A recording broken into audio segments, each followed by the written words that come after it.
Hello guys, welcome back. We are taking a look at a subscriber suggested company, the Kroger Corporation, a very well known grocery store in the US. You will see here that it has gone down just quite a little bit, 15%. Of course, this is a consumer defensive sector here, it's a grocery store. And as you can understand at this current market situation, this can actually be sort of like a safe haven, and it makes a lot of sense for people to ask about this company. And this is why I wanted to make a video. I think it's a very interesting one to examine right now, as we're currently looking at a market slump pretty much. So what's going on with this company? If you take a look at the 1 year chart, you will see that it has actually been going higher, and only recently it has dropped a little bit. If you see the 6 month chart, it still has been higher than what it was 6 months ago. So that's very interesting to see. It's only the 1 year high that is a little bit lower right now. Now, this company has a 24.6 P ratio, which is relatively low, but remember that it is a grocery store, so we generally speaking want to see it at an even lower ratio here. However, I like the fact that the price to free cash flow ratio is very low. It's actually 11 here, and it's significantly lower than the P ratio. We're going to examine why this is happening, of course. Now, the company has been buying back shares like crazy also, almost 24% down, something that, you know me, I love to see, because if you bought shares over here in 2017, now your shares are worth about 24% more than 2017. So you have at least intrinsically gained on your shares count, so the value has increased. Now, the free cash flow to total liabilities points to a company that has quite some liabilities here compared to the free cash flow that they generated last year, but we're going to examine exactly what is happening in the financial statements. Now, the 5 year revenue growth hasn't been increasing tremendously, yet it has been increasing. And remember, this is a behemoth, this is a massive company. Look at the the absolute amounts here, 115 billion to 138 almost billion. So I'm very happy with this one, because we're talking about a company that's already making billions, and these companies are much harder to grow, as you can understand, in terms of sales. 5 year net income growth has been going down, which is interesting. We need to examine why this is happening. It's a little bit lower than what it was in 2017, so this can be a little bit of a concern. Maybe decreasing margins, maybe something is going wrong, a little bit wrong with the business. 5 year free cash flow growth has been increasing though, and we will see why a little bit later. 5 year total equity growth also increasing without the company actually issuing more shares, so it has been increasing from operations, which is always nice to see. Now, the price to sales ratio is very interesting here, because it's very low. I love to see that, meaning that the company makes a ton of revenue compared to the price of the stock. We typically want to see something less than 1. Anything below 1 is considered pretty excellent here, and this is 0.2. I love to see that. Debt to equity ratio is a little bit elevated, meaning that the company has a little bit more debt than equity, but sometimes companies do that in order to get better returns on equity, and if they can actually achieve that, that is a good thing. Almost 18% here is pretty fine for this company. I don't like their net income margins though. They seem to be suppressed over here and going down overall. Maybe that actually contributed to the fact that they have been losing a little bit of net income growth over here. So, the dividend yield, the company is also paying dividends, 1.573 here percent. And if you actually take a cut out of the payout ratio, out of the net income here, you will notice that this kind of dividend is 37%. But what we do care mostly about is the free cash flow payout ratio, which is 17% over here.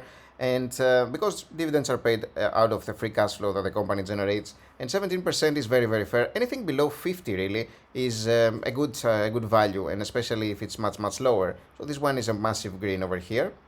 Now, I do want to examine the dividends in a little bit more detail here for Kroger, just to see how it has been growing. This is a new module that comes with our tool here. In case you are not aware of how to get access to this tool, you can become a Patreon. We have the links to becoming a Patreon in the description box below this video, so you can just visit and become a Patreon, and you get unlimited access to all this, everything that I'm pointing out here. Now, you will see that since 2010, dividends have been increasing pretty much every year. So this is almost becoming an aristocrat, like a dividend aristocrat that keeps increasing dividends here, which I love to see if I want to be making income from a company. Now, if you know me, I'm not a huge fan of dividends because they are not very tax efficient. They're actually tax inefficient. They are taxed both ways. They are actually taxed in the company level and the investor level, and so I don't love to see that. And now you can see that based on the current price of the stock as it is right now, we are getting a dividend yield of 1.57% if we buy today, and the dividend yield in the last 12 months has been pretty much the same. A quarterly dividend and the dividend per share of 0.21 cents. You can see the adjusted dividends over here. And adjusted dividends are basically a way to say that we are adjusting base for splits and things of that sort, just to have a normalized value here. And you can see the whole history here. Now, the other thing that I also like to take a look at is another new module that I have created for the tool, which kind of shows the price target for all sorts of analysts, and it also actually links to these articles here. You will see that there are some implied moves of like 28% over here in April 14, for example, which is a price target of 75%, and when it was posted it was 58.3, the price of the stock. And so you can actually even click on this one and read exactly what has been happening and what is the projection here in this article for Kroger, and read the whole thing if you wish to do that. And I kind of like to see that because it gives me an idea of what the trends were in terms of people suggesting moves for the stocks over here. And you will see that a lot of analysts have been kind of positive lately. And again, we can go back and see that we are sitting at the current price of $53, which leaves a lot of a leeway actually for an increase in the stock price. Interesting to notice. Now, I want to take a little bit of a closer look at the income statements, and you will see what we were talking about. Massive revenue here, 115 billion to 138. Again, you cannot expect this to grow to 500 billion or something of that sort very quickly. This is a tremendous revenue here already, and so a little bit of growth every year is a good thing to see. Net income also. Now that is a little bit weird because it has been going down from 1.8 to 3.1 over here, 1.6 and 1.6 again over here. And this is something that, of course, I don't like to see. It could point to potentially lower margins, although the gross profit margin is about the same as you'll see here. They seem to be having some more total operating costs and expenses here, increasing their overall expenses, and maybe this is why it brings down their total net income here. Interesting to notice. But yeah, it is been going down a little bit, and they did have their best year back in 2019. It's worth noting. You can get this from these companies, but this kind of decrease here has been tremendous, and it maybe deserves a little bit more analysis to see why that happened. And you can see some extra depreciation, amortization here, so things of that sort could be happening in terms of extra costs, for example, that actually led to this kind of decrease here. And this is interesting from the company, that the fact that their net income has overall been at about 1.7 lately billion. Now take a look at the balance sheet, and we will see here that the total equity of the company has been increasing 6.7 to 9.4 here, and the company hasn't been issuing shares, so you are not going to be seeing additional operating capital. They have been actually acquiring shares back for their treasury stock, and so this is a great thing for investors, of course. Yet they are still increasing their total equity, meaning that they're making more money. And you love to see that out of a balance sheet of the company, increasing their balance sheet year over year without actually getting money from investors. This is something that you love to see. And also the company, remember, pays dividend as well, and they are still increasing their balance sheet pretty nicely. Now the net income is actually on the top of the cash flow statement, and you will see that the net cash provided by operating activities is significantly more than the net income, because a lot of depreciation and amortization gets added back to the cash because it's not a cash expense, so it gets added back to the net cash provided by operating activities. And this is how you get a massive increase in the operating activities cash flow here for the most part. Okay. If we go down, you will see that the company is investing also in property, plant and equipment. You would expect it from a company like Kroger, of course, to do that. Makes a ton of sense. And this is the dividends that they're paying, about 500 million. And you will notice that the free cash flow is 3.5 billion. So this amount is almost nothing, is what we examined earlier, like 15% or something of that sort. So it's very, very safe here in terms of dividends.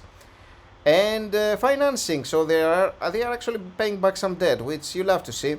You want them to be paying back debt, of course. Still, it's important for a company of that sort to use debt, to utilize debt in order to increase their bottom line, in order to have a better return. So you expect them to have a little bit of debt, but you also want them to be making enough free cash flow to pay back liabilities as they need. And what we want to be doing next is examine what kind of price it makes sense to pay for this company is important. Now, the revenue growth, as you'll see, has been still positive for the most part, yet last year was a great 12% to 12.7 for a company of this sort is very nice revenue growth. We cannot expect to get this one every year, of course, so I'm gonna go lower. The company did have some negative years as well. So overall, the 5-year average has been about 5%, 4 and 5%. So I'm going to go somewhere in between. Let's go 3, 4, and let's maybe try 6 here.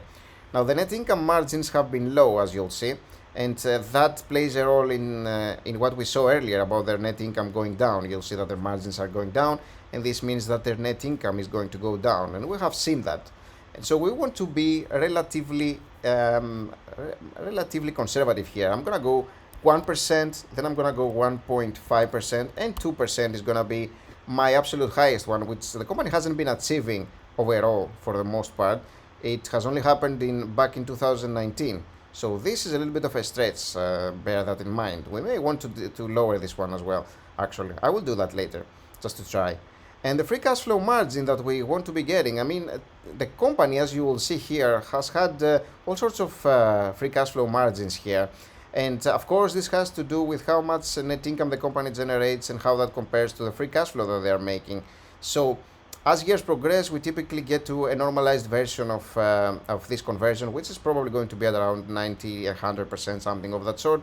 So I will go somewhere in between these values over here. I'm gonna go, let's just say 60, 70, and 80%. And an annual return of 30%, 13% is what I typically wanna make.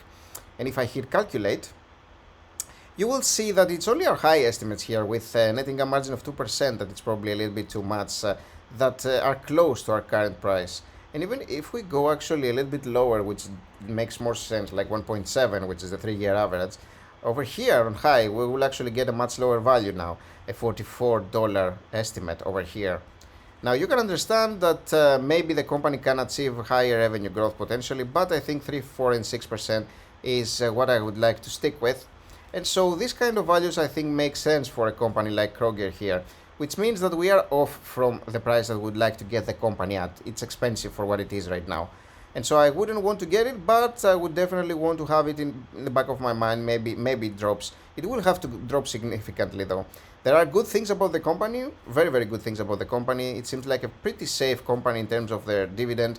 It seems like they are slowly getting their balance sheet at a better spot every year. They are buying back shares. Good stuff to see, although they are probably paying a little bit too much for buying back shares. But overall, it is a great company that needs to have a lower price for us to get into this one. So thank you for watching the video. I hope you enjoyed this one. Please remember to leave a like and subscribe, and you can always become a patron and get access to all of these things that we have discussed here.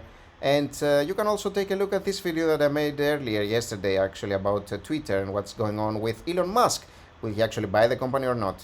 So we'll see. Thanks for watching this one, and I'll see you in the next one. Bye-bye.